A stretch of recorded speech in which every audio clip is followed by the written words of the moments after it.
All right, family, we should be live right now on YouTube. Let me just check, see what's going on. You know, I just did okay. Yeah, I just did a broadcast with the brother Red Pill, so I told everybody I was gonna be right back. Yeah. We already got a room full of people waiting. Wow. So shout out to everybody. Let me just clear this out. It's shout Todd. What's up, my brother? All right. Christian, I told y'all I'll be right back, man. I told y'all I'll be right back, man. And this session, this is gonna be, listen. There's nothing like getting information live. So with boxing, they'll charge $100 today to see a fight, and next week it might be free. But for some reason, you have to see it live because it's a different energy. Mm-hmm. So before we start this broadcast, I want to say shout out to everybody who is live. If you are live, send this to a friend because we are about to go in a very short amount period. We probably might be on here for about an hour, but we're going to go in so hard. We're going to end the year so hard that this is something that you're going to take with you to 2020 and keep with you for 2020. So if you are in the chat right now, tell your friend, tell your family right now, send this link out, please. We just got here. We got about 200 people already in here. If you are here right now, everybody that's here, send this link out. I'm warning you. Everybody needs to be live right now and witness what's about to go down with me and the brother Billy Carson. And with that being said, welcome back to the show, my brother Billy Carson. Welcome back. Hey, thanks, man. Thanks for having me back. I appreciate every time you give me a chance to open up and talk on your platform. Indeed, this is the first time you've been back since the 2020 Ascension Conference. You came to New York. Yeah. And you just did the mystery school with Dame Dash in LA. Yeah. So you had two amazing events, my brother. Mm-hmm. How does it feel to end the year like that? It feels great, man. I just came back from a third one that you probably didn't know about. I came from the Save Your Mind conference where I did another lecture in Charlotte, North Carolina, which I just got back from that. And that was absolutely amazing as well. So between, the 2020 Ascension Conference, the second mystery school that I did, installment of mystery school at Dame Dash Studios, and then the Save Your Mind conference with Brother Prince over there at the Kemetic Science Institute, man, it's been an amazing ending to a year. It's just been like, I couldn't have asked for anything better, man. The people were really receptive, receiving information. The crowd of people, the people that came were very diverse. It wasn't just one race or another race. It was a good mix. People came from all over the world. And it's like I'm beginning to make a lot of friends now because some of these people are coming to every event. I mean, they're flying to no matter where it is, they are coming to these events. And they always have a great thing to say, a great testimonial at the end. Like every time they see me, they're still getting something more, something new. And so it's really, man, it's a fulfilling thing to be able to be involved in that process, Indeed. Family, real quick, shout out to King Simon. He's moderating the chat room. My brother's in Florida right now. And shout out to Tyler and Yvonne, who just sent me a Cash App donation. I definitely appreciate it, my brother. Quick announcement.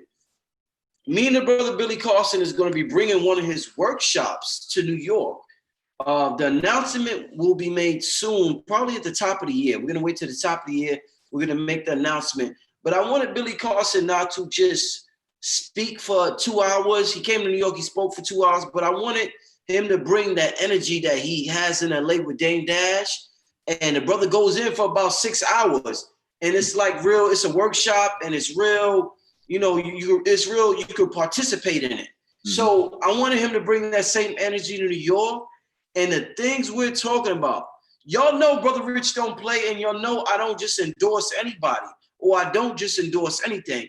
And one thing they know about my word is that I have integrity and that they could depend, and that when I say something is real, it's real. This dude is the truth. And I want y'all to really understand and study the gem that we have on our hands. You know what I'm saying? We have to appreciate what we have because everybody else is going to appreciate it we're not going to appreciate it. People are going to go where they appreciate it. So when people don't go, when you say, yo, why so-and-so ain't here, they not appreciated there. You're going to go where you appreciate it. Make sure you appreciate a brother. We had the brother Delbert Blair pass away a couple of years ago. Dr. Valentine is old. Brother Bobby Hammett, he's not speaking no more. When we have a brother who is dropping so much profound knowledge, let's make sure we appreciate it, and let's make sure they understand we appreciate them while they're alive. So whatever this brother does, the brother has the book. Make sure you support the book. And family, when I tell you this workshop that we're doing in New York is going to be the greatest thing to hit the world, I'm not lying. We talk behind the scenes. So stay tuned for that. But to start out with, before we start, let me look at the chat. What's going on in the chat room, family? All right. Shout out to everybody in the chat room. Okay, we got the family in the chat room. Everybody, it's good to go. My brother Billy Carson. Yes, sir. Welcome, my brother. I said welcome. Hey, man. Listen, there's so many exciting things going on. This year was really a phenomenal year. You know, the book is still a bestseller. It's been a bestseller since March of 2019, all the way till even today, this very moment, is still in like the top 20 list on Amazon for ancient civilizations.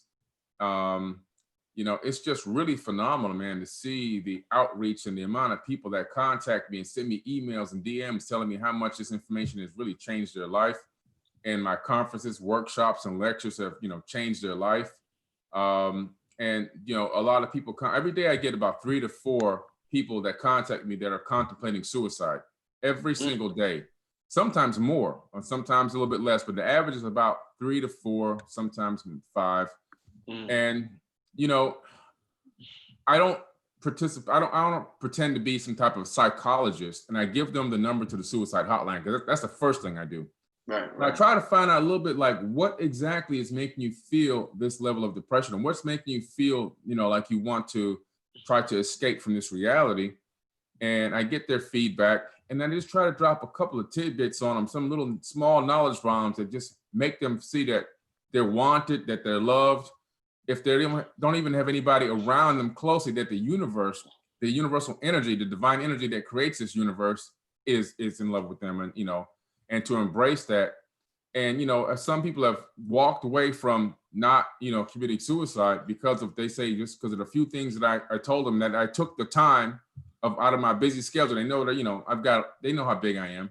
And they're like, you know, you actually took the time to talk to me and to respond back and interact. So little things like that, man, you know, shaking everybody's hand, giving everybody a hug, you know, and going above and beyond, even when you're exhausted after doing a 12-hour mystery school and going up to people and, you know, spending time answering their individual questions. It takes hours and hours and hours. But, you know, that's what we do. That's what we're here for. And I think it's very important for speakers to embrace the people that are coming to see them and talk to them and learn from them, because not only do they learn from me, but I also learn from the people. And once you cut that off, then you're disconnected from the people, and you're just another one of those people that are just up there, you know, spewing information. You have to connect with the people that you're talking to. And if you don't, you're not really a teacher. You're just a regurgitator, in my opinion. Indeed. Yo, the brother Billy Carson gets busy, man, on social media, on Instagram, on YouTube. I definitely, you know, when I talk to you, I admire your work and I get inspired. So definitely shout out to everything you do, my brother, and just keep it up. King Simon, I gotta call you about the event space. So I'm going to I see you in the chat room. I called you today. I know you was busy. I'm gonna give you a call tomorrow, my brother. So shout out to King Simon. Everybody show King Simon love in the chat. He's a moderator. He's a numerologist also, and he's amazing with numbers. So make sure you contact King Simon or hit up King Simon in terms of getting your reading in terms of numerology. Billy Carson, I wanted to start out with light. What's that on your neck, my brother? What are you wearing on your neck? What is that? This is spiritual technology right here. So this came from hollowshield.com. Hollowshield.com. It's made by a gentleman named Elijah. And inside of here is orgone material, organic and inorganic materials, combined with copper, gold, and other elements. And so it's also, of course, the Eye of Horus. which is the spiritual eye. So if you take a person's head, the brain, and you slice it in half and open it up, you're going to see this image on the inside, and it points to the pineal gland. That's what the eye of Horus really is. Sometimes it's confused with the eye of Providence, which is what's on the dollar bill, but it's two totally separate things. So this thing right here was created for me. It's a special edition from Hollow Shield, and it really just pushes away negative energy and absorbs positive energy. So you get this pushing away of the darkness and absorption of the light. It's like spiritual metaphysical technology. So I wear it, as often as I possibly can. Does it work? I don't know. Things seem to always fall in line for me, of course, with the power of my mind, my manifestation meditations, my positive outlook, my affirmations, and metaphysical, jewelry, whatever I can do to add to myself and add for protection to navigate this matrix. I just do it automatically. You know what I mean? So Billy Carson, is it possible that piece will work for you, but it won't work for somebody else? That same piece. It's very possible, but it's also possible that the person that has put it on is consciously still dark inside. In other words, they could be attracting darkness, because the law of attraction works both ways. Right. No, definitely. So they could be attracting so much darkness that this has no effect whatsoever. You have to remember to operate in unconditional love, being in the service to others. You have to remember, that type of humble mindset. I hate to use the word humble because that really goes into a different type of a mind frame, but just looking at yourself as not always over people, but working with them, how a true leader should be. And saying positive affirmations, because that reprograms your DNA. And so if somebody isn't operating in that mindset, and everything is still always like, oh, everything is bad, everything's horrible, I'm always operating in fear and everything else, and then you put this on and expect some kind of miraculous change, it's probably not going to happen. The reason why I asked that is because my experience of just studying information from different teachers. I remember you heard of Bashar before, right? Bashar? Oh, yeah. Bashar, yeah. One thing Bashar said, Daryl Anka, the gentleman that channels Bashar, he said is that everything in this reality is neutral, and we give it its meaning. So when I thought about that, I said, well, what about something, let's say a plant that's supposed to heal you? It's guaranteed to heal you. If I have a certain mindset, it's not going to heal me, or if whatever mindset I have, is it going to heal me regardless of my mindset? You get what I'm saying? Right. Yeah, absolutely. So, now you're talking about the hermetic principle of cause and effect, you see? So now what's happening is, based on how what you believe and how you act on something is the effect that you're going to get. So, this is something that we teach, also in the schools, in the mystery schools and so forth. And a lot of my workshops is cause and effect. And every conscious thought is going to have that you act on is going to have, a result. Whether the result is positive or the result is negative, there's going to be a result. And one of the things, like there's a holistic hospital in China where the actual physicians don't have any kind of tools or scalpels or medicine at all. They only operate on this one phrase called wook sha, wook sha, wook sha. And they say this over the person that's ill. So this one lady had a gallbladder cancer that was about the size of a golf ball. And they put it live on an ultrasound on camera, and they did the whoop shot on the woman, and it disappeared in 15 minutes. So Greg Braden was there, and he was like, how did you guys do that? They said, okay, well, we said a prayer. And they said, well, what was the prayer? He said, the prayer means it is done.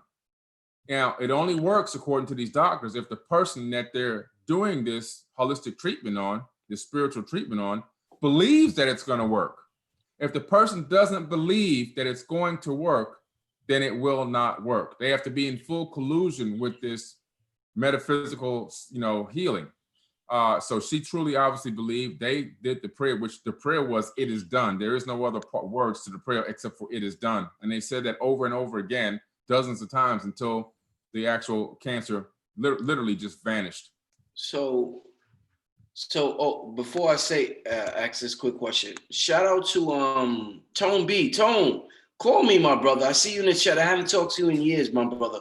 Call me. One of my biggest supporters when I was vending on the street in Brooklyn. Call me. Billy Carson, so what about Peter Popoff? And he has the prayer cloth. And everybody, and I used to see it advertised on BT. And everybody's like, this dude is a con artist. Yeah. Is he a con artist? Is he exploiting a universal law? What is it? Because he's saying this cloth is going to heal you, and he waves the cloth. If somebody passes out and they're healed or whatever, is that a con game, or is that real, my brother? Because the people believe that this prayer cloth. Let me say, they believe that this is. I can say, family, this is going to heal you, and if they believe it, Billy, this is some real shit. Yeah. If they believe it, will this heal them, Billy Carson? Talk to me about it. We have this is a do-rag, by the way, family. It ain't pen. This is a do-rag. That's a do-rag, yeah. We have you have two ways that this can be looked at. One way is the placebo effect. And the placebo effect is when somebody claims that, like if you go to a double-blind study on medicine, they'll take 10 people and 5 people will get the medicine and the other 5 people will get a pill that has nothing in it but, water and gel. Right. And all 10 will take the medicine, and then the scientists will discover, they'll tell them that it's going to cure something in their body, or it's going to work on some kind of illness that they have. And then they will study the people that took the medicine and study the blood work of the people that they took the placebo pill. All the people believe that this is real medicine and it's going to help them. So what happens is often a lot of the people that took the placebo will become healed, even though there was no medicine in the pill at all. It was just nothing but a piece of plastic they swallowed, right? Now, so in that aspect of it, the placebo effect will, if people truly, really believe that this cloth is going to heal them in some kind of weird way, some people might actually get healed from it just because their mind has been tricked into triggering a healing process in the body. On the other end of it, the majority of the people, because it's just really just a pure piece of cloth and really has nothing to it, except for the words that he's put behind it in marketing, in a marketing campaign, a lot of the people most likely won't have any effect on them whatsoever. Only the people that really go over the top with it consciously will trigger some type of internal healing. But the rest of the people, unfortunately, they'll probably get it, open it, put it back on the dresser, walk away from it, never see it again for a few months, and maybe end up even using it as a rag to clean something, So it's kind of, you can look at it both ways. Billy, when we talk about, and this is something that we might get deep into in the workshop when you come to New York, family, I'm telling you, stay tuned. It's gonna be something like you never seen before, and it's gonna be limited seating. Yeah. And it's gonna be for serious people. It's not a regular lecture. This is some serious ish here. But this Merkabah light vehicle that I keep hearing about. They're saying our body is a Merkabah light vehicle, and to the average person, nigga, I got 2 arms, 2 legs, I got a head. They're telling me Allah, arm, leg. No, what is it? Arm, leg, arm, head. I hear all this fancy stuff. But to me, it's a body, and I eat, and it's a meat suit, whatever. Talk to me about this concept real quick of the Merkabah light vehicle. Yeah, the ancients knew about the light vehicle that literally is part of the human. Some people may call it the aura, but it's really your Taurus energy field, and it's this counter-rotating tetrahedron. So it's a pyramid structure, 3-dimensional pyramid. So it's not just 2-dimensional; it's all sides upward, and then one that intersects it, and then faces downward. So you have this counter-rotating tetrahedron, and then you step inside of it, and it becomes your light vehicle, basically. So in the Merkabah, Mer means light, Ka means spirit, and Ba means body. So it's basically your light spirit vessel vehicle for the body, And we did a Merkabah meditation after studying the Merkabah for the entire day for almost 6 hours straight. Then at the very end of class, we did the Merkabah light meditation, where we actually got people to step into their Merkabah and go on a trip. And it's a big process to it, because you have to play somatic frequencies that force movement on spiritual energy, and binaural beats and cymatic frequencies combined together specifically in an exact way that allows you, once you hit that meditative state, to step into the Merkabah. And it was absolutely amazing. You know, so the Merkabah light vehicle is a true thing that really does exist. It intersects your Taurus energy field, your aura, at 19.5 degrees at the shoulder, just below the shoulders, and at 19.5 degrees just below the knees. It's a specific type of spiritual technology that Thoth used. He used it inside the Animal Tablets, as a matter of fact. He talks about traveling to other planets and watching civilizations rise and fall via this Merkabah light vehicle. So it's really amazing. And we're going to spend, hours on this. And then we're going to go into a guided Merkabah vehicle light meditation. People were coming out of it telling me they were inside of the sun. This one gentleman ran up to the stage. He goes, I was inside of the sun. I mean, it's crazy, man. And everybody, before I started the meditation, I said, everybody's going to have a different experience. And everybody had a different experience. So and people were just like mind blown. They thought I said, how long do you think that meditation was for? Now, keep in mind, I played the meditation soundtrack as I talked over it. So right. That was playing. So we had the timing on that. So I said, how long do you guys think it was for? People, 2 minutes, 5 minutes. The highest I heard was 6 minutes. So no, that was 22 minutes. People go, no way. Yeah. So it was amazing, man. I got a question. Now, this is a great question. I'm gonna give myself props. I'm gonna tell you, I'm gonna give myself props, family. I'm gonna tell myself, this is a great question. If we talk about the power now, and there's no such thing as past, present, and future, you're talking about Thoth or Tahuti, and you're talking about what happened in the past with Atlantis or anything else. Could it be possible, since there's no such thing as the past, in Thoth and his time, could he have been talking about Billy Carson today in the past, talking to Brother Rich? Because he's just simply reading from a disc. It's a CDs. Let's use technology as an example. I wish I had it in front of me. It's a CD, and he's reading from a specific point on the CD. So is it possible Thoth was talking about me and you having this conversation 3,000 years ago in the past, because he's just reading from a disc the same way we're reading from a disc talking about him? Yeah. You know what? That's a phenomenal question, man. I really is, what I'm saying? I told you. Hey, man. I love that. Listen, bro, I love that kind of stuff, man. I told you. Oh, man, listen, I love, because, it's hard for me to get challenged, you know what I'm saying, to go into these thoughts. I love thought experiments. I put myself through them all the time. And you just presented one to me that's like, woo. I'm like, wow, that's amazing, man. Listen, oh, man. Because you know what? Because instantly, while you were saying it, I was already downloading it. I know how it goes. And past, present, and future does happen all at the same time if you're viewing the third dimension from the fourth dimension or higher. So if you're in a tesseract, like in the movie Interstellar, he went to back. He was able to go. He was inside of a tesseract, the four-dimensional cube structure, which is Metatron's cube, and he was able to go back to his house. But he couldn't enter the house. He could only see it from a higher dimension. And he saw his daughter in different rooms in the house. So in the house, she was different ages.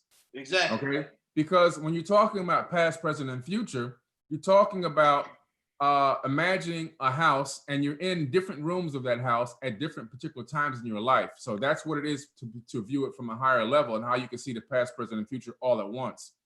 And now, what you bring up is a phenomenal thought experiment where you've got to say, wow, what if this guy what if he's, first of all, could he be in the future or from the future? Number one, that's one thing to postulate. Or could it be that he has remote viewed and traveled mind outside of time and saw events as they were playing out, and then recorded information or wrote down information to help the future generation excel themselves into the next golden age, or is it some type of spiritual technology that he just has access to that allows him to enter into different timelines and witness things happening, and then exit those timelines and go back to an original timeline and leave a time capsule for future generations. Right. I mean, there's so much to that. I just love this kind of stuff because now I'm gonna think about this for hours, man. I swear to you. I'm gonna think about it's so deep. Yeah. That's so deep. You know what I'm saying? Wow, that's incredible. That's a great question, man, to put out. I'm working on a movie right now called Quantum Walkers, you know, which is kind of similar concept. I put the picture of the Black Knight. You got so much stuff going on, brother. It's hard to keep up. You got the Black Knight satellite. Tell us about both of them. Tell us about Black Knight satellite and Quantum Walkers. Okay. The Black Knight satellite, I'll start off with first, since you know about that now. I'm doing a full-blown, high-level documentary, the highest level documentary you can put out. It's going to be on Amazon Prime. It's already been approved. The IMDb page is already up for it. It's in pre-production right now. And the Black Knight satellite is this object that's in space orbiting the planet that's well documented by all governments. So it's not a conspiracy. It's an actual real thing that truly exists. And the images of it are on the NASA.gov servers and other space agency servers. It's been listed as space junk. So they discovered this object orbiting the planet about 5 degrees above equator in a retrograde orbit, which is something we couldn't even do till modern times, like really modern times. It's also been known to go into like this northern pole orbit, and it's also been known to do course corrections. So that means it's under intelligent control. Now, the first occurrence of this object in modern recorded history, this recorded history of it before that, which I'm going to do in the documentary with the Sumerians and the cylinder scrolls depicting it up there, used for communication between Earth and Mars. That's the part I'm bringing to the table, and the Atlanteans as well. But also, Nikola Tesla was able to get a signal from this thing. Initially, he thought it was coming from Mars. After further research, the signal that he was getting based on his writings and information and interviews was coming from this object that's orbiting the planet called the Black Knight satellite.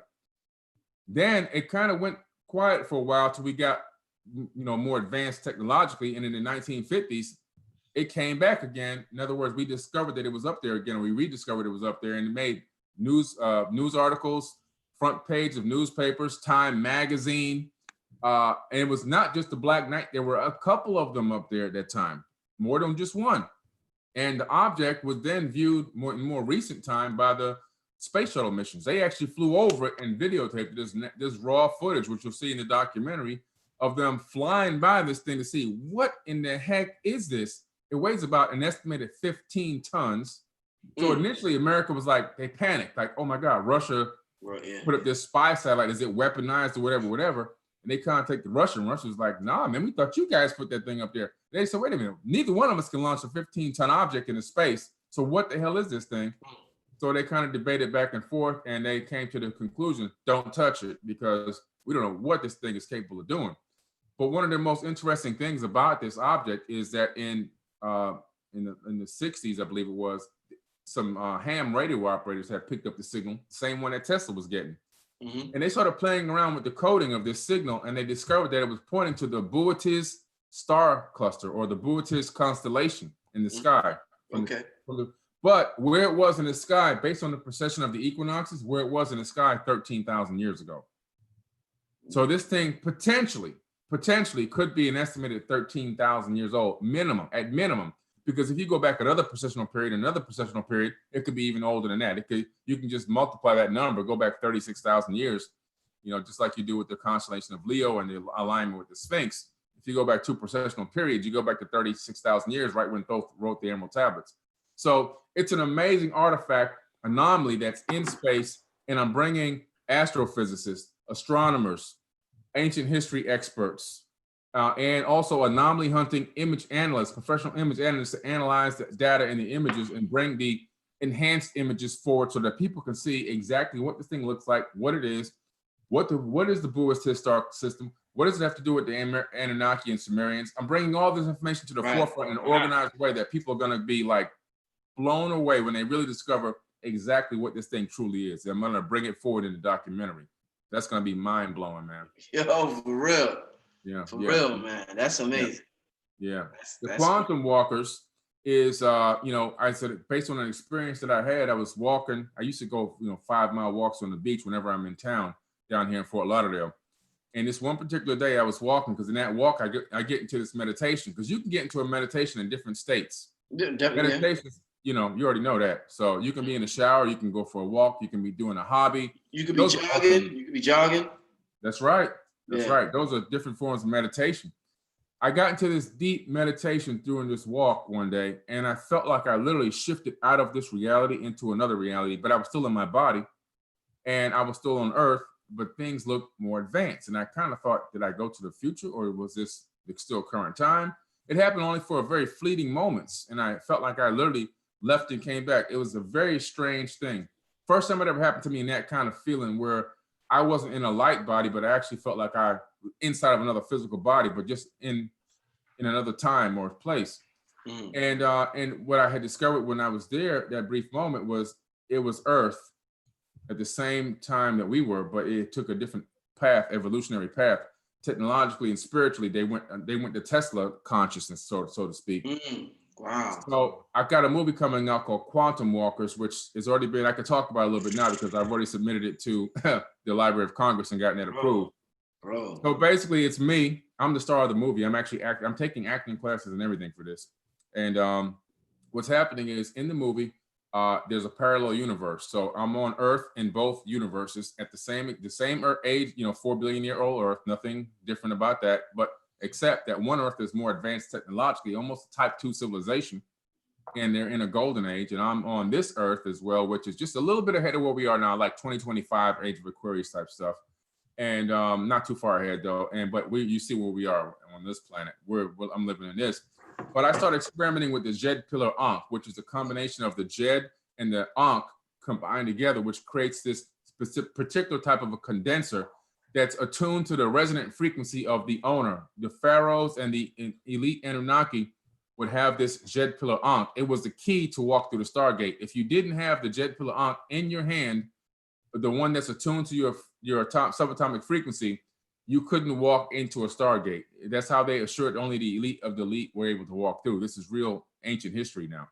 So I was experimenting with the Jed Pillar Ankh and trying to get one tuned to my frequency. But at the same exact moment in time, on the parallel universe, which is more advanced, I'm on a sophisticated 3D computer system, and I'm looking at this ancient history about the Jed Pillar Ankh, and I'm recreating one on a 3D printer, and I'm trying to get it to tune with technology to the frequency. And simultaneously, we both tune into this frequency, subatomic frequency. And what happens is my consciousness gets sent to myself on the more advanced parallel universe, and the one from there gets sent here. And so now we're like, there's a shock factor, and oh my God, and what do we do? And trying to get back, and we can't get back.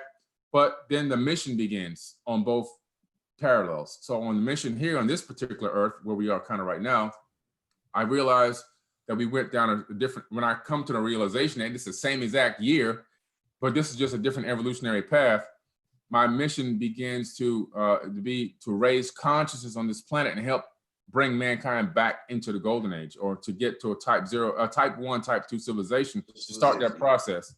And then on the more advanced civilization, on the parallel universe on Earth, I realized I see the telltale signs of the decline of the golden age. I see the things where ego is coming into play.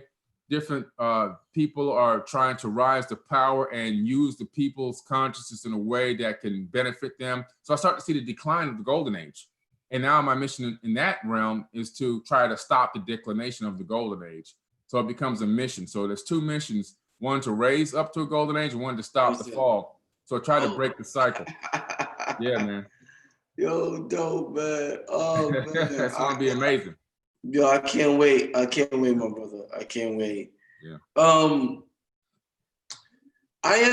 Sometimes when I talk to you, like when I talk to you on the phone, and we just talking, I feel like and not even just so when I talk to you on the phone, when I see your lectures and just everything together, I feel like I've known you before. So one thing that I think of when I have that feeling is that people say, yo, when you incarnate down here, you usually come in contact with people you knew in the past lifetime. My question would be, with millions of people on the planet, why would you come in contact with the same people you know, or the same family? They say you incarnate in the same family. Why would it be the same bloodline, the same family, the same friends, or the same people you know when there's billions of people across the planet? Why would it be like that? That's a great question. And, you know, I contemplated that exact thing you're talking about before. You know, so what I said was, I like to go to science a lot, like real science. Yeah. Because I like to see how science can answer some of it can't answer everything. But how can it answer some of my questions? So when I started looking into some biology and some biology books, and also some books about subatomic particles, and then some, you know, in the biology, I was looking at epigenetic memories, and I was looking at subatomic frequencies. I started realizing that people in a specific bloodline that are closely related, they have a resonant frequency that's almost within a specific range. So we all are vibrating, every atom in your body is vibrating at a specific frequency. Together, there's a harmonic resonance, okay? That's passed down into your offspring. And so because you got, you know, now you got chromosomes coming in from the mother and the father, there's obviously a mix. But within that line, there's a frequency range, so to speak, and that frequency range will harmonize and vibrate through that entire bloodline, which is now what makes me think this is why bloodlines were so important to the elite. They were trying to maintain a specific frequency and vibration. Okay. So when you then now remember, you're only inhabiting this avatar body as a light vessel, a light being, which is literally a frequency of electromagnetic waves. Everything exists as light in the third dimension. So what happens is when you incarnate back, you're coming back as a electromagnetic wave, which is what? Electromagnetic waves are all light waves. We can't see them with our eyes because we only see 1% of the spectrum. But everything exists as light. This computer we're talking on, the microphone, you know, your cell phone, the table you're sitting at, that's all light. Everything only exists as light. The only thing that gives it the illusion of solidity is the fact that consciousness has interacted with these waves and collapsed them into what we consider to be solid matter, which is really just an illusion.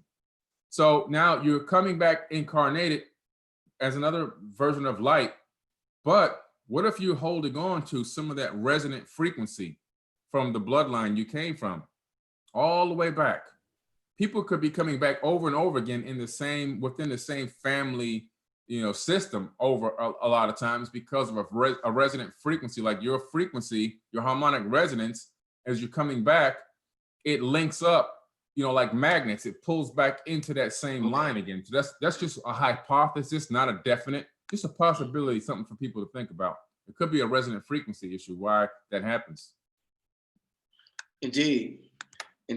So I'm going to ask you, how when we hear Eckhart Tolle, like somebody like a brother like Eckhart Tolle talk about the power of now.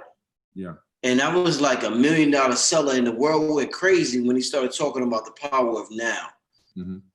I want to know, for those who are into this type of information, how can somebody practice the power of now when the surroundings are so bad?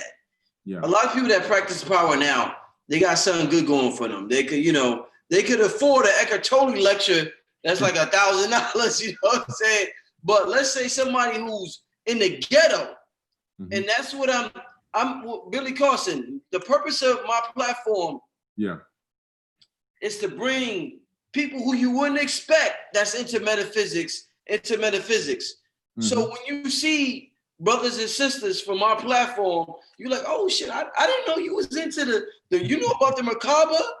Based on my programming, I didn't know you would be into this. So that's part of my mission. So how can somebody who has such a bad surrounding environment appreciate the power now, or the concept of the power now, Billy Carson? Yeah, great question, man. And by the way, that's a great mission that you're on. I recognize that mission from the first time I talked to you. You know what I'm saying? Yeah. And the evidence of your success in that mission is when I came to St. Francis College. Yeah, New York. I came to New York and I walked into that room and I was like, I see black people. You know what I mean? It was like, woo! I had no idea it's gonna be that many black people in there. I was like, come see this metaphysical seminar. Wow. I was like so happy, man. I was like, this is an elevation of consciousness, man, because you're coming from the slavery mindset into this. It's like amazing. But to answer your question, you know, I can only go back to my own childhood. So I operated in some of these principles as a young kid without even understanding what the principles were. It just was innately in me. And I thank the universe for that, because it helped me navigate through this matrix a lot better than the average person that came from my situation. And the situation I came from is, like I told you before, and I went and visited, I was born in Queens. And I was living in Cambria Heights, right off of 221st and Linden Boulevard, right there in Queens, which I got a chance to go visit, thankfully, when I was up there at your conference. But we left there when I was 7 and moved to 6, going to 7. We moved to Opelika in Miami, Florida. Very bad area, horrible area. Matter of fact, that area has a steel gate around it till this very day. That steel gate is in the shape of a triangle, believe it or not. And it's called the Bermuda Triangle, and it has its own Wikipedia page. And it's built to keep crime on the inside, okay? Very often, if you call the cops, when I was growing up back then, they never showed up. They weren't even thinking about coming in that neighborhood, like for nothing, no reason to come there. You'd be sleeping at night, bullets would be whizzing through your house because of gun battles, and you sleep on the floor to keep from getting shot in the bed. And we were extremely poor. We would only eat whatever was donated to us, and a lot of times we only had Cairo syrup and toast to eat. That was it, okay? Neighbors would chip in and give us food and things like that. And my aunt would come down and bring food to us from time to time. So it was a pretty harsh environment. And, it was, wow, it was pretty bad. I mean, we're talking about so poor that we couldn't even afford to go to the ice cream truck. Wow. So when I recognized that people in the neighborhood of this poor neighborhood were going to the ice cream truck and every day, and I couldn't even go to the ice cream truck because we were so poor. We couldn't have ice cream. We didn't have bazooka gum money. Anybody in my age group knows a bazooka gum with a comic strip on the inside. Okay, I couldn't get one bazooka piece of bubble gum, and that's when I realized the depth of the poorness, the poverty that I was living in. And I said to myself at that moment, when I realized it that day, I just had the epiphany. I said, I've got to find a way to change this for myself. This is not the path. I said it out loud. This isn't the path I'm supposed to be on. I'm not supposed to live like this, and I don't belong here. I actually said those words. Wow. And from that moment, I started thinking, what can I do to help change this experience? So I said to myself, the first thing I can do is, this goes back into the moment of now, because now I'm thinking, at this moment, what can be done? And the first thing I thought about was selling my toys. I don't need toys anymore. I went in the house and I got all the toys together. I put them in this crate box, and I literally went door to door, 10 cent, 5 cent, a penny, 25 cent, $1, whatever it was the parents can give me. I sold all my toys. Maybe they just had empathy for me because some of them toys was broken. You know what I'm saying? Right. But I got rid of all the toys. And when I did that, I realized that if I could find a need and fill it, I might be able to help myself out in this situation. I was just a little tiny kid, Right. This is like 1977. And I realized then, wow, okay. So then I started to become mindful of everything. And I was literally living in the moment. I was thinking by the moment, living in the moment, and analyzing everything going on around me, and then trying to figure out in that moment, what can I do to be better? What can I do to make this change? What can I do to help this person? What can I do to impart information to this person that might be able to change the way that they're thinking about themselves and also with me? Because I was like an anomaly in the neighborhood, and kids wanted to beat me up because they thought I talked funny and I acted funny and everything else. I had a different way of thinking, So that's when it really triggered in me that living in the moment of now and really taking the time to let everything come in, analyze it, digest it, no matter how bad it is. And then once you get to that state of mind where you're not in panic and fear about the situation, you can analyze it in a way where you can then look for solutions. So I became a solutions finder. That became my ultimate goal and my ultimate mission, looking for solutions. The other thing that I started doing without even knowing the word was meditation. So we would go to the wash house. And for those who don't know from the South, a wash house is like the laundry mat. And because we didn't have a laundry mat at home or a washer and dryer at home. And in the summer, you talking about in Miami, Florida, 100-degree heat, plus the heat from the dryers. Now you're talking about in the pavement, you're talking about, 120. There's no air conditioning in those places back then, just open air dry cleaner places. I would go sit out in the back. And one day I went in the back and I sat down on the curb and I said, I just want to take myself from my mind away from here. And I want to envision myself in a cold place. So I literally closed my eyes and I sent my mind to Alaska because that was the only place I knew that could be cold. Right. All the time, nonstop. Right. So this is like 1978 now, keep in mind. Yeah, well, okay. And I literally sent myself to Alaska. Like I was there to the point where when I came back out of that meditation or that thought experiment, whatever you want to call it, because I didn't know the word meditation back then, my skin felt cold to the touch, cool to the touch. Wow. And that's when I knew, wow, there's something that just amazing that just happened. And I couldn't even share it with anybody because everybody would thought I was crazy. But I would do this now all the time. Even I would go in my backyard and do it over and over again, you know, and just experiment with this thing that just happened. It's miraculous. So between the meditation and analyzing everything going on and figuring out what piece of the puzzle can I be to help correct or fix this, instead of being part of the problem, instead of complaining about it, instead of whining and being afraid about it, instead of feeling like I'm a victim and feeling sorrowful, what can I do to impact this situation and try to make it not only better for myself, but also for others? And then the other part was the meditation, which I started practicing, which I didn't learn the word meditation until probably like another 2 years later, that's what I was actually doing.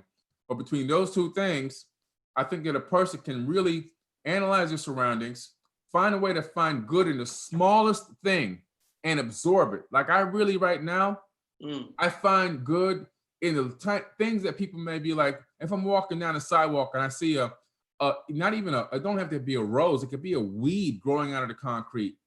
I realized that's life. That's amazing that this thing is, you know, seeking the light. It's coming out of darkness and seeking the light even through concrete. So if this little tiny weed can do that, and I'm a sentient living being, what can I do? You know, and I take these things in as I see them. So I don't take anything for granted. Nothing can be taken for granted. The power that we have of even manifesting things into reality can't be taken for granted. People tell me I don't have any power. I don't know what you're talking about. Well, you know, when I start asking them questions about their life, they begin to realize that they made things throughout the day, they made things throughout the month, throughout the year. They put things into place. I'm like, how, if you don't have any power, how did you even get up and get dressed?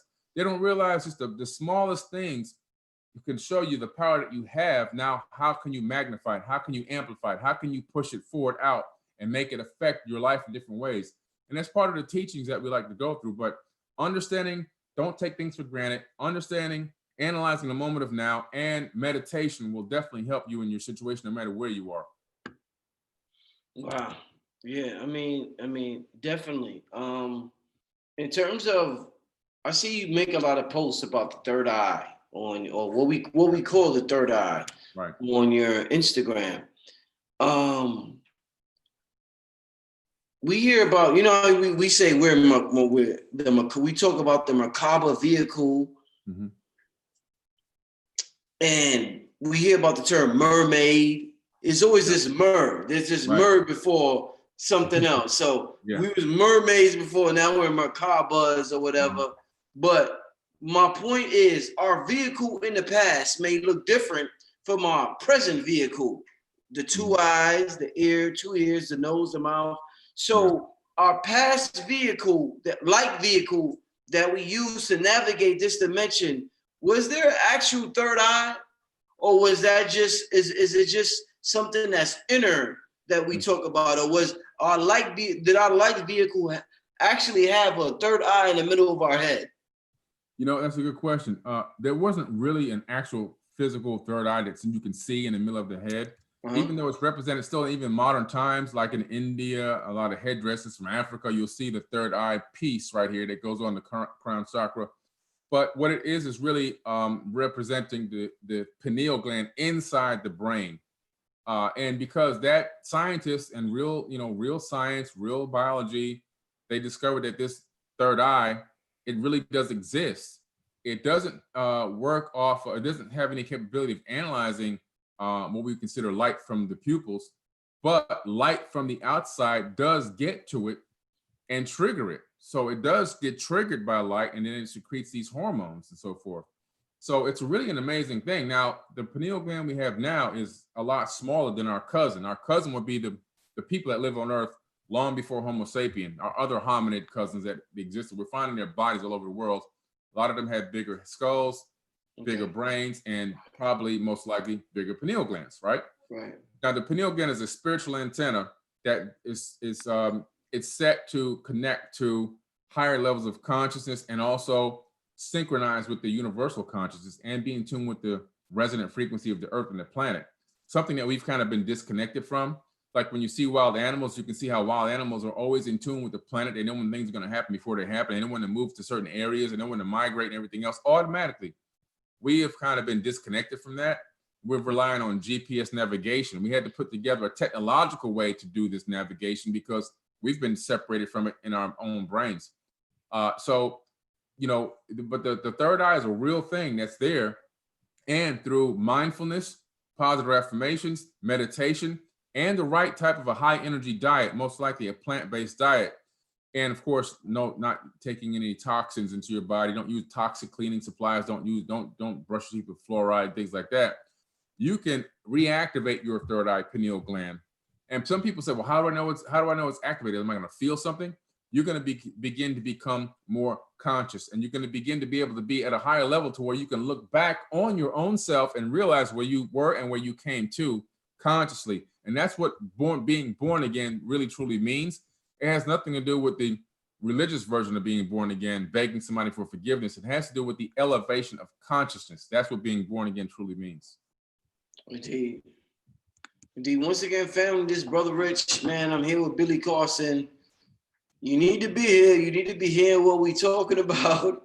We got some magnificent things coming up in 2020. Besides, what else? You have the Manifest Destiny Conference, but that's sold out, right? That's sold out? I had to do another one. The first one sold out January the 4th, Manifest Destiny 2020 at the Ritz-Carlton in Fort Lauderdale, Florida, January the 4th. That sold out so quick. People were emailing me like, I just got my paycheck. I'm trying to get my ticket, blah, blah, blah. And I was like, oh my God. I mean, I had so many, like over 100. I was like, wow. So I contacted the Ritz-Carlton and they gave me another date. So I have a second date, January the 12th now. So January the 12th is almost sold out. So please, if you plan on coming to Fort Lauderdale, Florida, you want to escape the winter for a few days, come down here, hang out with me on the beach at the Ritz-Carlton, directly on the ocean, and go on a 4-hour journey workshop on how to manifest your destiny, how to manifest your reality in 2020, health, wealth, wisdom. We're going to get out worksheets. We're going to be doing thought experiments, the whole works. We're going deep into it. That's why I didn't want like hundreds of people there, because I have to spend a lot of individual time. That's why it's only 40 people max. So I think there might be like 15 tickets or something like that available for that event left.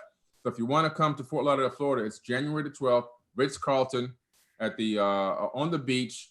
And I'm going to do the same workshop. It's going to be Manifest Destiny Part 2 because I had so many people requesting. So I was able to get another date in January. So January the 12th. So we can kick the year off right. Manifest Destiny 2020.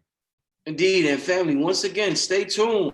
Like I said, the Brother Billy Carson is bringing his workshop, not just a lecture, but a workshop to New York. It's going to be off the hook. And family, like, this information is everything. This information has changed my. Y'all have watched me from a young boy deal with this information. I was 22 years old when I spoke in front of a Bobby. Y'all watched me from very young, VHS tapes to DVDs to now the YouTube era, the YouTube digital streaming era. Y'all watch me from very young, be into this esoteric information. So y'all know I'm not bullshitting y'all when I say this brother here got something that's extremely special. Listen, come to this workshop in New York, family. I'm going to make sure it's very special. And I'm going to have the information available for you at the top of January. I'm going to wait till the top of 2020. It's crystal clear vision. Don't be so concentrated on the impeachment. The impeachment, that's funny, it's entertaining. Trump just said only God can impeach me today. Trump is funny, dude.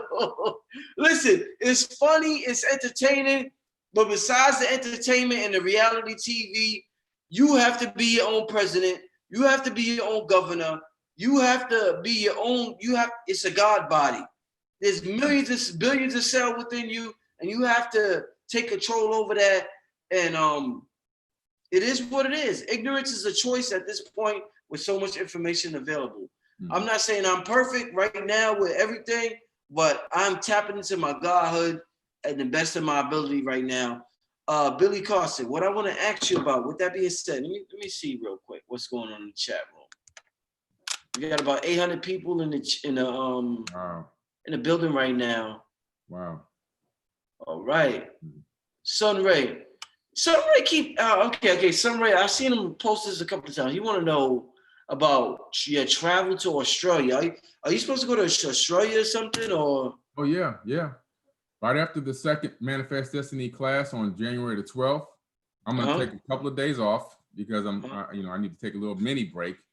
And then I'm on the 21st of January, I'm headed out to Australia, going down to the land down under. I've been trying to get there for years. So what happened was in 2013, I heard about this Egyptologist that was down in Australia that was researching this partially uncovered Egyptian temple that the roof had kind of been, long gone, disintegrated, and the gigantic slabs were still in there with the hieroglyphs on both sides, and hieroglyphs dating back to me, after looking at just from what I could see in the video, potentially tens of thousands of years, long time. One particular story stood out as he was decoding the glyphs. Actually, two stood out. One was this UFO in the glyphs with little UFOs coming out of it, like a mothership sending out baby UFOs, or scout ships or whatever. That's amazing. And then there's also a story in there where people would go and they would visit the Aborigines for wisdom. So these two brothers from Egypt came to Australia to meet with the Aboriginal elders to gain wisdom. This is recorded in the glyphs. And while they were there, one of the brothers, almost right away after getting there, got bit by a snake. And the one brother tried to save his life and he couldn't save him. Unfortunately, the brother died. He then mummified him, and the mummification table that he created is still there behind this area. Thoth's face, Tahuti's face, is etched into stone on the ground. Okay, I can't wait to bring that back on video for you guys. And then this brother records the whole situation, and he heads back to Africa with this dead brother. When I got to Africa in 2014, I took a flight to Abu Simbel, and in the glyphs, there's a story of the brothers returning.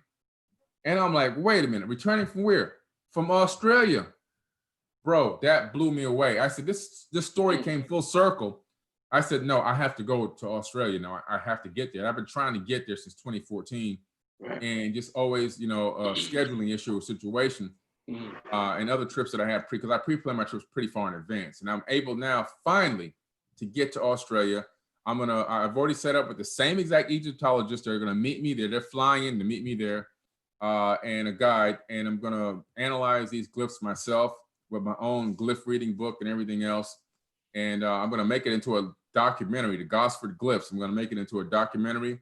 And I'm also then gonna get introduced by them to the Aboriginal elders. I'm gonna interview the Aboriginal elders and spend some time with them out in the wilderness, because their whole thing, the Aborigines, their whole handed down verbal history is that they were brought here and seated here as the first people on earth by the Pleiadians. So the Pleiadians, according to the Aborigines on earth in Australia, they were brought here by the Pleiadians. And what is the movie, The Chronicles of the Anunnaki? What's the opening scene? The galactic war in the Pleiadian star cluster, where they're using now the Brahma weapon, blowing up planets. People then migrate out of, they become refugees and inhabit other sectors of the galaxy, and one of them being where we are right now. So it's an amazing story, man. So I can't wait to meet with the Aborigines, go for a walkabout, hang out in the wilderness, and analyze this this ancient Egyptian masterpiece that's out there before it's destroyed. You know what I mean? Yeah, I think I told you, I don't know if you remember, but one of the reoccurring dreams I had when I was young, well, let me fix this, was the fact that I would dream that there was a cosmic war going on. You didn't tell me. I would just have this dream constantly. And in my mind, I'm a kid, so you're a kid, you like, what the F is this? Why do I keep? But I would keep having this dream, and I remember certain images of certain rockets, and it was just weird, bro. But I would have this dream of a cosmic war going on. Yeah. And just after a certain time, probably, I'm trying to be fair, probably by the time I got to the 7th, 8th grade, it was over. And I didn't have that dream no more. But when I was young, I would constantly have that dream, a reoccurring dream. But by the time I got to the 7th, 8th grade, you know what's funny? Man. When the hormones kick in, you know, when the hormones kick in and you get into girls, you forget about all types of shit. Yeah. Basketball. Yeah. Basketball went out the window. Yeah. All types of shit went out the window. It goes quick and fast. I know. I said I was concentrated on one thing at that point. Yeah. But when I was young, I just had that reoccurring dream, and I never had it again. But I remember it. And when you talk about things like that, it just brings back that memory. And I'm like, oh shit, I had that dream. Right. It's in your DNA, man. It's in our epigenetic memories. It's in our DNA. Yeah. All the stuff that happened in the ancient past is stored in our DNA. You could be, 1,000 generations from a Pleiadian, that was in the war, and that information is inside of you. Or you could have been one of them in a different life. You could have been in the war. You could have been a refugee. You could have been a battle person. Right. It's really an amazing epic. And it's been recorded all through all different civilizations around this planet, this ancient galactic war. And no matter where you go, the story about this war is prevalent around this entire planet. And I believe it's a true, actual war that really did happen.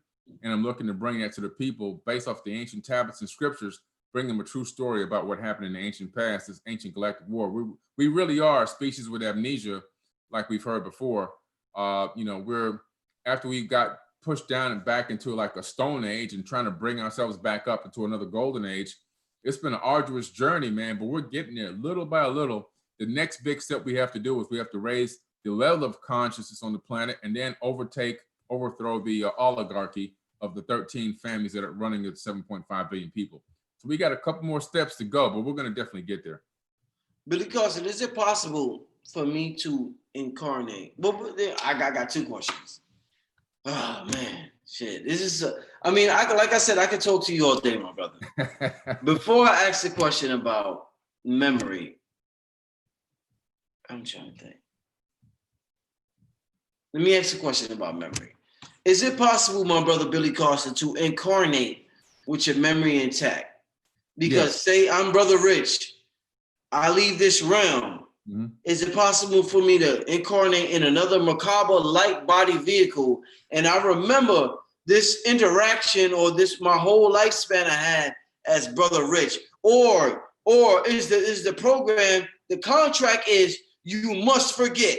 The contract is you must forget. That's what make Earth Earth. If you remember, it wouldn't be what it is. So what is it exactly, my brother Billy Carson? It's a little bit of both. You see, so we're living in a matrix system, which is running on a program based on what we call Adinkra codes from the Dogon tribe. The Dogon tribe had known about these Adinkra codes because they were taught by the Nomos. In more modern science, Professor James S. Gates, a theoretical physicist, actually discovered that these Adinkra codes are real, and they represent the fundamental substructure of space-time, and that our entire universe is literally operating off of zeros and ones, bits of data, error correcting codes, the same exact codes that let you run searches and browsers and websites. That's what we're living in. This soup is a program. Okay. So in some aspect of it, there's people who are operating in this programming so significantly and so perfectly and synchronized with the program and the software, they don't realize that they're a god. And they come back over and over again without memories. Then there's a small amount of people, which you call ascended masters. And in ascended masters like Tahuti or Thoth, and for example, he talks about it in my book, in the Compendium of the Emerald Tablets, he talks about being able to consciously incarnate at will. That means you're incarnating at will with full memory. He's known as Hermes Trismegistus, the thrice born, 3 times the greatest. Every time he came back, he had full memory and recollection of everything from before. So it's possible to get yourself to a certain level of consciousness that you can actually incarnate, according to Thoth, at will with full memory. But it takes a certain level of achievement consciously to be able to do that. And it's really an amazing feat. I think he even went to a step further. I think that Thoth got so, maybe I don't know, call it the word bored with doing this and doing it thousands of times. He said, what if I can come back through a womb and still regain my memory? And I believe that's how he came back as artificial insemination, coming in through the womb of Mary, coming out as Yeshua, and becoming himself again and growing up and then re-downloading all his memories again. It's a very intriguing question. Was Yeshua really Yehudi? Because the words that he spoke, according to the writings in the New Testament, perfectly matched the Emerald Tablets 36,000 years prior. So, and a lot of the teachings and everything else are very, very similar. I know that Yeshua was being taught the Egyptian mysteries because he went to Egypt to learn that. But is it possible that this guy was so amazing because it really was him? He found a way to come back through a womb. This is a question, not really a definite statement. Right. But just things to ponder and think about, you know? Definitely. No, definitely. Hands down. Yeah. And I definitely appreciate you speaking on that. What I want to ask you about is the aspect of people on my channel or brothers and sisters who may start to get into metaphysical information. Like, let's say what we call Black people. They get into this metaphysical information. And they watch Abraham Hicks or Bob Proctor, or they may watch the Secret documentary. And whatever they watch, say, it's not about race. Don't think about race. Race is irrelevant. Don't think about race. But their whole life, or our whole life, we have been exposed to race, and we have been shown that our race, it's because of our race we're treated a certain way. It could be an interaction with a police officer. It could be an interaction with a teacher. It could be an interaction with somebody we're trying to get a job from. But we're constantly reminded of race growing up in this third dimension. So we want to grow. We want to expand. And growing and wanting to expand, we're reminded race doesn't matter. So it's like weird. It's like something nobody else has to go through. And the fact that our experience tells us our race is the reason we're in condition that we're in. But when we get here and we want to study spiritual teachers, they tell us that's not important. Don't worry about race. So it's almost a turnoff to a lot of Black people to get involved in this information. They're like turned off because they're like, that shit is phony. That's not how the real world works. Yeah. What would you say to the brothers and sisters that are turned off from this information because it doesn't appeal to their experience in this third dimensional reality? Yeah. Well, what I say to those people is because the majority of Black people are not atheists. So because of that, you have to look at the alternative to what you're involved in, which is most likely still a religious system that's fundamentally based off of slavery, torture, torment, killing, murder. How did Christianity get spread around this planet? I asked a few questions. I asked a few Christians this question. Say that fast 5 times, and they all gave me the same answer. Oh, because it was written in love and light, and it's supposed to be spread. The Gospels are going to go around the planet. No, not really. How you got Christianity spread around the planet was by force, by murder, by killing, by suffering, by rape, by hook or crook. You know, and so they were, what are you talking about? Well, did you ever hear the papal inquisitions where over 700 years under the order of the popes, they killed and murdered and raped 80 million people on this planet to install the Christian system? Wow. You know, that made Hitler look like an angel. I mean, literally, think about that. Yeah. I mean, you know, Hitler killed a lot of people, but he didn't kill no 80 million people.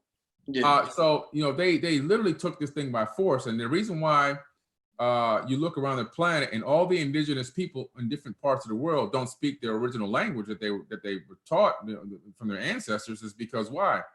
The religion came, and when religion came, a Mayan turned into a Hispanic. You know what I mean? You know, we became African Americans. We don't even know our original tongues and languages and spiritualities. So it's like, wow, what the heck happened here? So Christianity was brought to this planet by force and by torment and by evil and dark forces. They are the dark brothers that Thoth and Tahuti talks about. So you look at the alternative to, you know, what we're doing over here. Over here, we're embracing people, we're loving people, we're teaching unconditional love, we're teaching how to directly connect with the source energy, the source, if you want to call it God, divinity, universal consciousness, whatever you feel comfortable calling it. We're teaching you how to go direct to that and not have to go to church and pay the pastor to be the middleman, you see? There's no side man here, side man there, diverting funds and monies over here and there. So you can hear that spiel over and over again. And then you got yourself set up to where you're waiting to die so you can live instead of learning how to live now. We're going to show you how you can live right now and how you can bring heaven to earth, no matter where you are, no matter what situation you're in.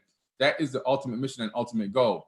So I say to those people is to look at the alternative. The answer here is, yes, we're talking about you've got to embrace everybody in this, but you know what?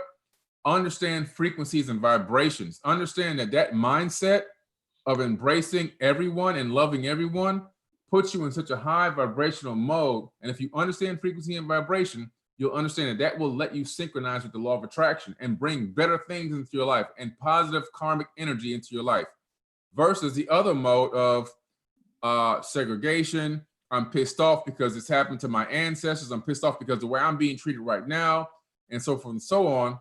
And still tracking through that mental enslavement of that religious system. That's going to have you at a low vibration. It's going to have you always feeling like a victim, always have you feeling like you're complaining, hurt, downtrodden, and everything else. Poor self-image and everything else, and probably taking years off your life because that mindset ages you even faster. You're going to shrink your telomeres probably twice as fast. Is why probably a lot of Black people don't make it past the age of 70. Both my parents are already gone.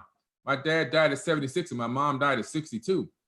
So you have to analyze, man, what the mindset is and which one is going to put you at a higher frequency, a higher vibration. So research both paths that you're on is what I would say to people. Understand that this path that we're going on is giving us the recognition of ourself. We're taking a journey to inner space. We're understanding our God body, our vessel, our Merkabah body. We're understanding that we are light, that we have unlimited power and access to unlimited power. And we're commanding things into existence through our reality. And we're making true positive change, even though it may be slow, but we're making that positive change versus the other system, which has been installed here for thousands of years and has done nothing but detriment to the human population on this planet. So you got to weigh your options here and say, let me at least look into it. Let me study it. Let me do I don't want to dive all the way in, but let me just take a look at what are they talking about frequencies and vibrations? What are they talking about cymatic frequencies? What are they talking about, being the light and I have a God body and Merkabah? Let me just start dabbling into it to learn more about it before I judge it. And then once you start realizing, wow, this is really amazing stuff, you may want to move towards metaphysical, esoteric information and spirituality versus being a victim and complaining and hurting all the time, because the path that we're on will help you reprogram your DNA, get rid of a lot of those bad epigenetic memories and reprogram yourself. And you literally will feel significantly happier and better, well-being internally. Indeed. Once again, I want to say thank you to everybody in the chat. We got about 900, 1,000 people in the chat. Wow. Make sure you support. I posted the Cash App. Support is an action word. So everybody in the chat, make sure you support the channel. Cash App is in the chat. Besides that, Billy Carson, with that being said, I need to ask you, and I probably got about 2 more questions. I know it's about, what time is it? 12:30. It's getting late. Don't want to keep you too long, my brother. And I know you got so much coming up in the year. I want the people to come out and really appreciate what you got, what you're presenting, and who you are. And sometimes we don't appreciate things unless we spend money on them. Mm-hmm. So it is what it is. So I definitely want people to appreciate what this brother is bringing to the community, because me personally, I'm not hearing it right now. I'm not saying I didn't hear it ever before. I'm not saying he's the first person ever. What I'm saying is right now, I'm not hearing what Billy Carson is talking about right now. Talked about to the people. So it's extremely important to support this brother. He has, one of the best books out in the world right now. You go to Amazon. What's the name of it, Billy Carson? Compendium of the Emerald Tablets. COMPENDIUM. Compendium of the Emerald Tablets. It's an Amazon bestseller. It's doing some ridiculous numbers. Amazon just said, please send us another 3,000 for the inventory. I was like, what? Wow, that's amazing. Yeah, so the book, I got the book. I was talking about the book at the top of this year. It's the end of the year. At the top of the year, I said, this is my favorite book. This is before I got him on the platform.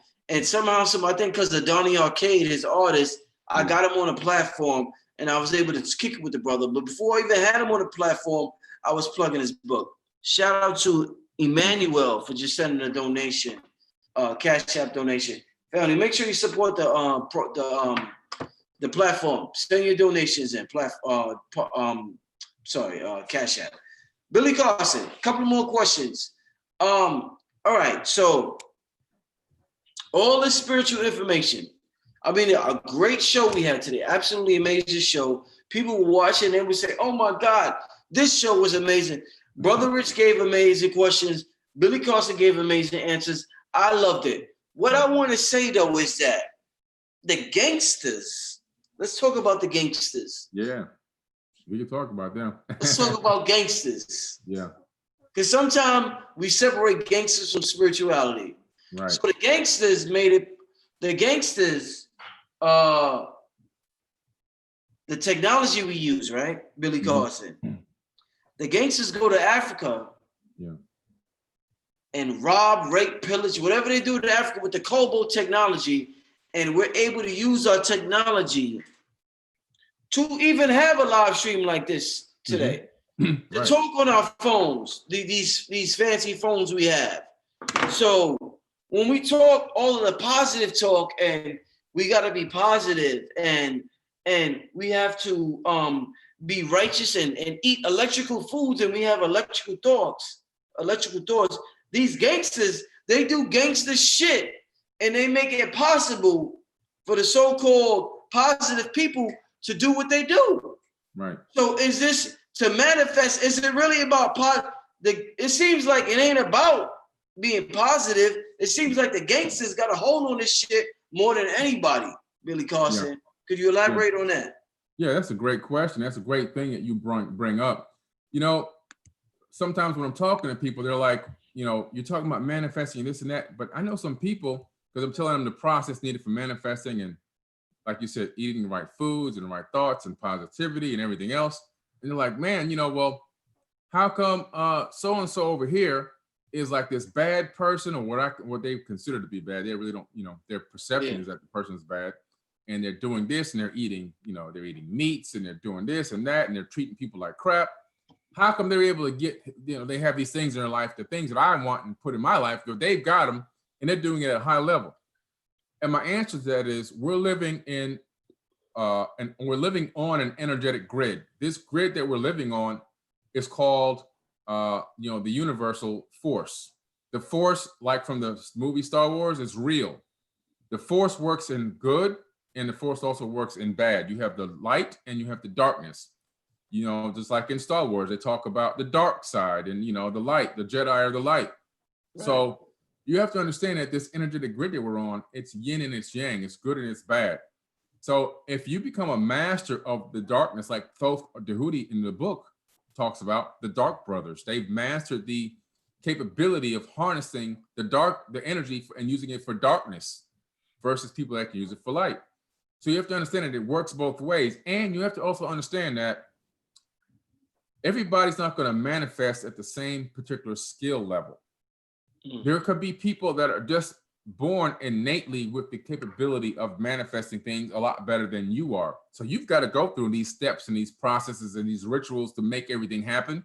And you've got to perfect it, and you've got to work at it. Whereas some people, it just may come naturally to them because of the way they're wired, the way that their electromagnetic waves and everything, their frequency in their body is wired. So outwardly, from your perspective, you may look at them as a person that, how in the world can they be getting this? But if you look at basketball, okay, I take this because I coached basketball for a while. You got 500,000 boys playing high school basketball every single year. Out of that 500,000, only 118,000 are going to play college basketball. This is a yearly thing. So that's a big drop. Boom, right? Out of that, about 30 are going to make it to the NBA. Boom, look at that bottleneck right there. So now you got people that went through this process to get down this bottleneck into the NBA. That's like lotto. They're in lotto now. They're on the bench. you make it to a team where you are sitting on the bench. Michael, you're on the Bulls, 1996 team, winning rings back to back. Michael Jordan's playing every minute of every game, even with the flu, and you can't even get in the game. You're sitting at the end of the bench in a suit. You're not even dressed out to play because they can only dress a certain amount of people in the playoffs, right? But you went through that bottleneck. So you at the elite level, and you're still not good enough to play on the court at the same time Michael Jordan's on the court. You see? So there's levels to the game. Michael Jordan was just able to manifest, or in other words, operate athletically in a way at a higher level than some of the same people that came through that elite bottleneck. He was just that much better than the elite of the elite. So there's going to be people out there that are going to have those same capabilities, those same manifestation powers, the same capabilities to harness the light and use it for darkness. And you have to find a way to work within your own. You can't focus on other people. The more you focus on what other people are doing, the more you take energy away from your own self, because every single thought becomes an electromagnetic wave. So every thought that you think turns into a light wave, a frequency that then comes out of your skull. How do we know this? If you put an electrode cap on your head and connect it to a computer, they can register all the thoughts going on in your brain. Because why? Those thoughts turn into light waves that can be sent to a computer for analysis.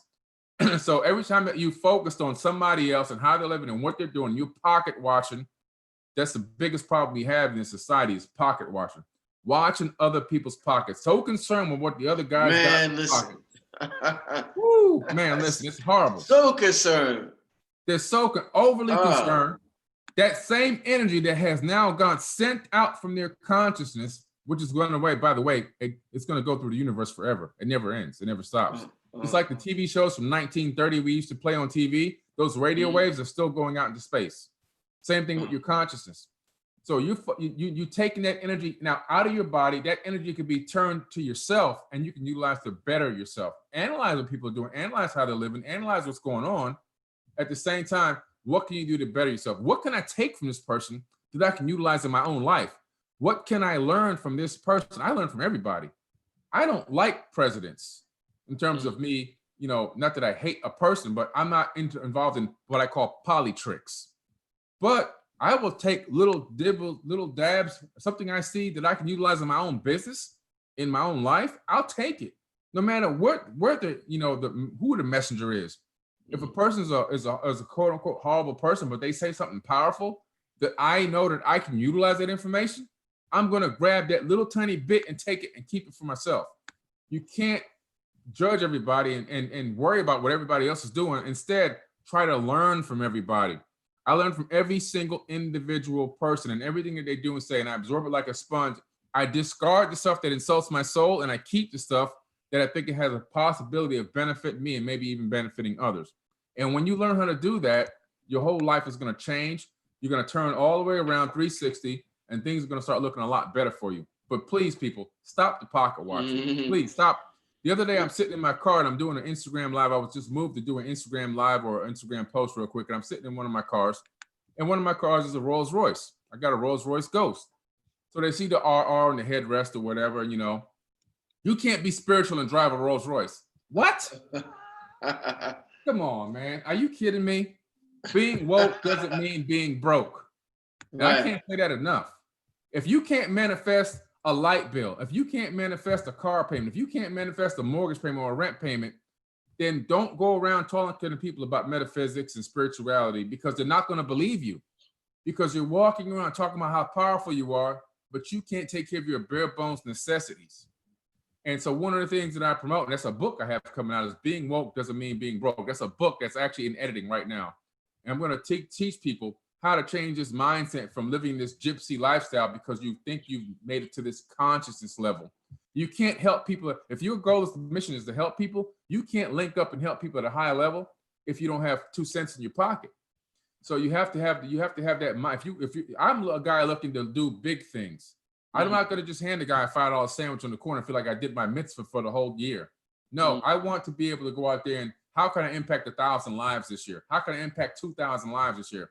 Last year, I gave away $16,000 for electric bills, final notice electric bills in the winter for single parents. I can't do that if I got no money.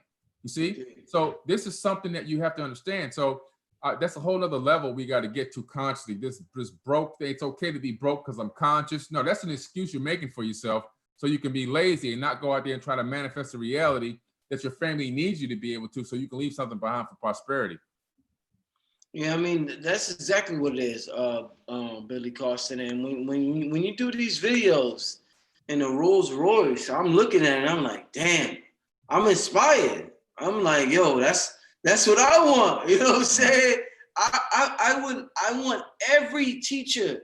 I would love for every teacher to do a video in a Rolls Royce or whatever vehicle that's luxurious. I love seeing my teachers who teach spiritual information in luxurious situations, because it lets me know that, yeah, they deserve it too. They deserve it too. We have this poor, righteous mentality where we feel as though we're supposed to be poor. Mm-hmm. So, you know, it is what it is. And I want to add one thing to that. The financial status that I have achieved was not achieved through doing lectures and workshops. To be quite honest, people, it doesn't really pay a lot of money. I'm just gonna be quite honest. I mean, you make a little bit of money, but by the time you pay everything out, there's a little bit left for you, okay? The book has been my biggest thing to make some revenue this year, was the book on Amazon. Okay, that was decent. But I've been doing this for 20 years now, you know, and I have businesses. I have real companies that I run. I have a tech company, I have an internet media marketing company, a mobile app company, e-commerce, you know, clothing. I'm into all different aspects of businesses and entrepreneurship. And I also invest my money into the stock market. So I've been doing, you know, trading options, futures options, and things like that. So by those means, I generate revenue for myself on a daily basis through actual, you know, entrepreneurial activities. And what I'm saying is, and I'm not saying it's a bad thing if I've generated income or revenue off of this that got me to this level. But what I'm saying is, it's extremely hard to get to the level that I'm at right now just by doing lectures and workshops.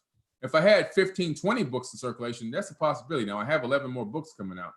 So, you know, but it takes a lot, you know, it takes a lot. Yeah, man, 11 more books coming. Yeah, man, you get Billy Carson, man, you ain't no joke. You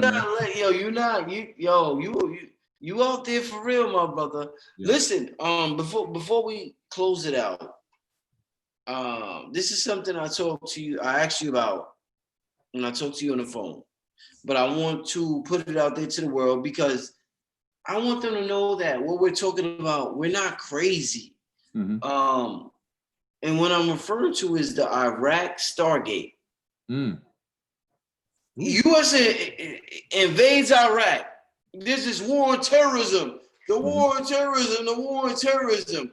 But so there's this big war, but the first thing they invade is a library. Yeah, museum. What kind of war on terrorism is that? Yeah. Yeah. Talk to you. Well, what the hell was in a library in Iraq? Because there's some real shit, family. You make. Yeah. Hey, reality stranger than fiction.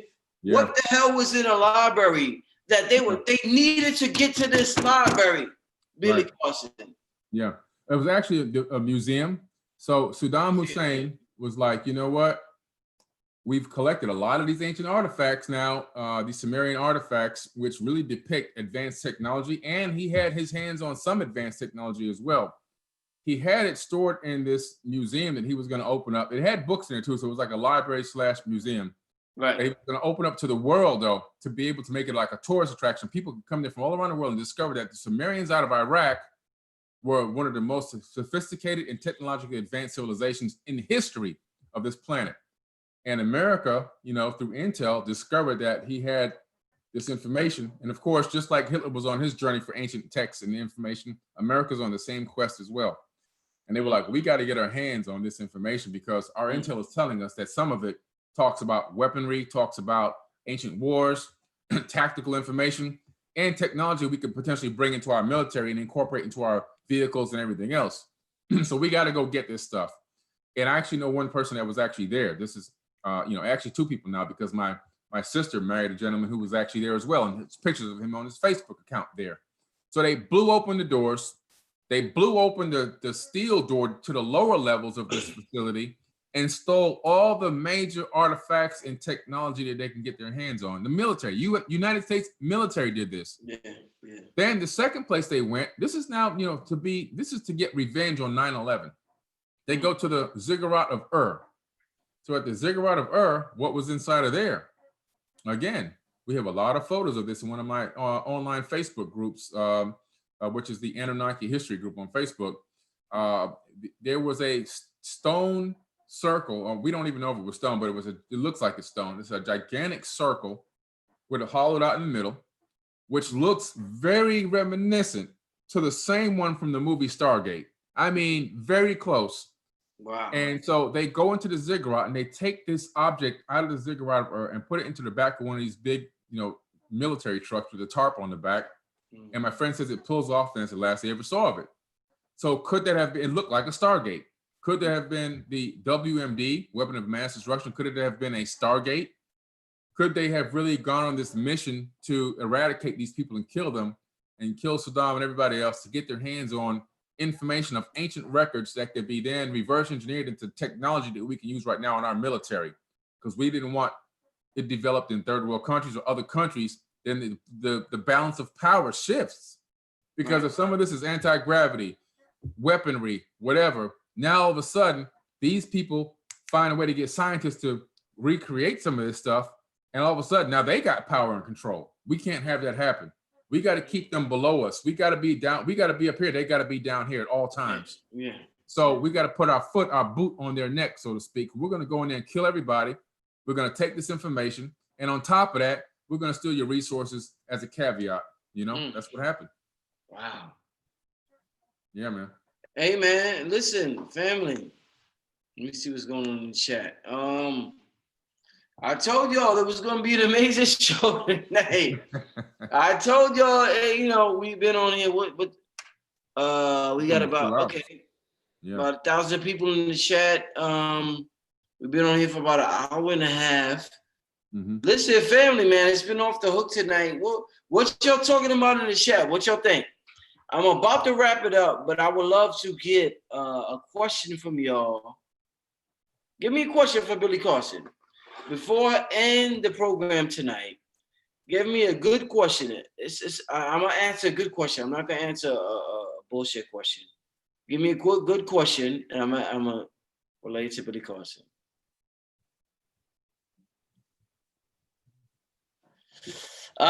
Billy Carson, this is by Zap Zap. What does it mean if I was visited by the Anunnaki? Interesting. That's a good question, man. I tell you, it happens more often than people think.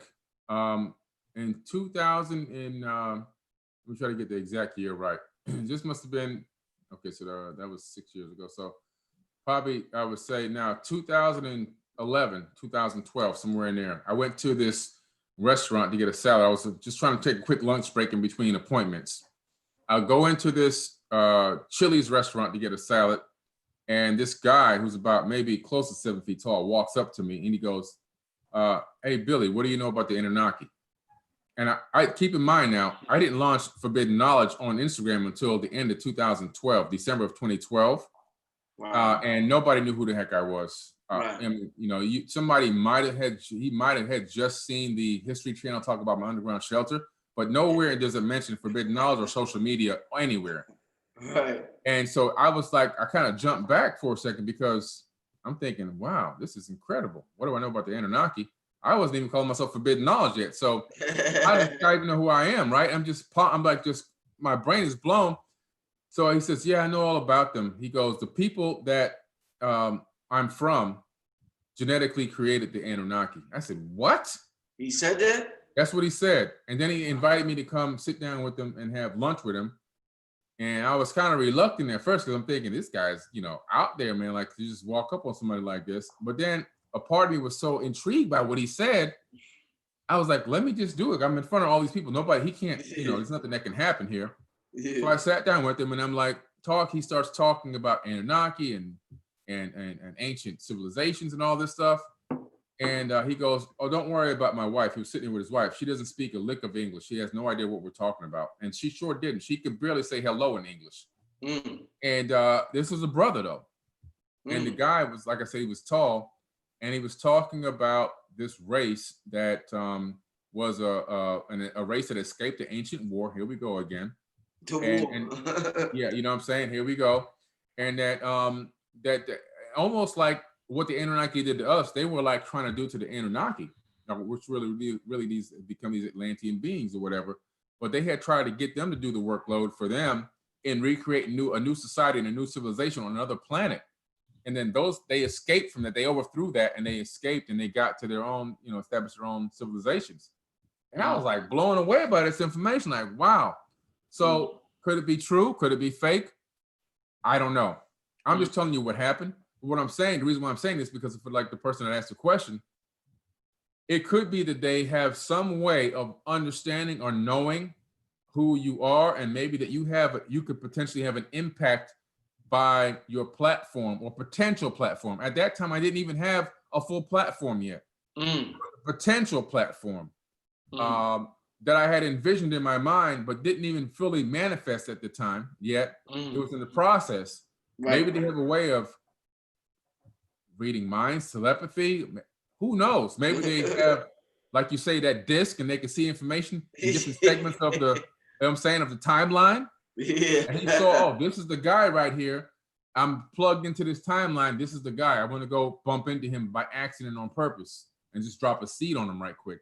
It can mean so many things, but I do believe that they are real, that they are alive. And I think that we've interacted with these beings more than we even think. We probably sat next to them in movie theaters, restaurants, various different places, and didn't even know. Even some of your workshops, I believe that some of them have even been there and didn't even know that's who it was. Yeah. Oh man, such a wonderful conversation, my brother. Yeah, man. I mean, family, 2020 is guaranteed to be such a magnificent year. Yeah. We have some magnificent workshops coming up. I want everybody to stay tuned. In the meantime, I want to say thank you to everybody who tuned into the live chat tonight. But Billy Carson, tell the people how they can get the book, which I said is one of the best books I've read easily within the last 5 to 7 years. Wow. Within the last 5 to 7 years, your book is easily one of the best books I've read. But besides that, tell them how they can get the book and how they could get in contact with you if they want more information about what you got going on. Yeah, thank you. So the book is Compendium of the Emerald Tablets, Compendium, Compendium of the Emerald Tablets. It's available on my website, forbiddenknowledge.com, with the number 4, BIDDEN, forbiddenknowledge.com, or you can get it on Amazon, especially if you're a Prime customer. So you can get it on Amazon. Very hard to get approved for Prime. They only do that once they see a track record being established and no complaints, no issues, no refunds. So Forbidden Knowledge, you can get it on, you can just go to Amazon and type in Billy Carson, and my book will pop right up. If you type in Forbidden Knowledge Billy Carson, or just type in Emerald Tablets Billy Carson, it'll pop right up. So if you can get the book and support, that would be fantastic and much appreciated. It's currently being translated into German right now, and also Spanish at the request of Amazon. So that will be out very soon. Soon it's going to be in many different languages. It's really amazing what's going on with this book. And also you can find me on Instagram at Forbidden Knowledge with the number 4, Instagram, Facebook, Twitter, Tumblr, all social media, Forbidden Knowledge. Of course, my personal Instagram account, Billy Carson Official, which still drops knowledge anyway. I just try to put out knowledge in all aspects. I have an online book club on Facebook called the Compendium of the Emerald Tablets Book Club. About 1,000 members in there now, so you can join that. Yeah. And you can also join my Forbidden Knowledge Facebook group, which I just launched a couple of weeks ago, and it's already at 1,000 members in that group as well. So just a variety of ways to catch up with me and contact me. I'm also on all music platforms as Forbidden Knowledge with the number 4, Forbidden Knowledge, iTunes, Spotify, Twitter, Tumblr, everything else. And my podcast is also the Forbidden Knowledge Podcast on all podcast platforms as well. Hey, family, this is Brother Rich. Thanks for tuning in. I want to thank the brother Billy Carson for coming on the platform and providing the information that he provides. And family, make sure you support is an action word. So don't support and not produce action. In order to support, it has to be some type of action involved. So show some action, buy the brother's book, attend this conference, donate to Brother Rich. But if you really about this information, you want support, just remember support is the action word. But besides that, I want to thank Brother Billy Carson for coming on the show. Next year, we got some magnificent things coming up. And with that, on that note, I want to say peace. Billy Carson, I'm gonna see you next year, my brother. Oh yeah, thank you. You sure will, for sure. All right, peace. Thanks, man.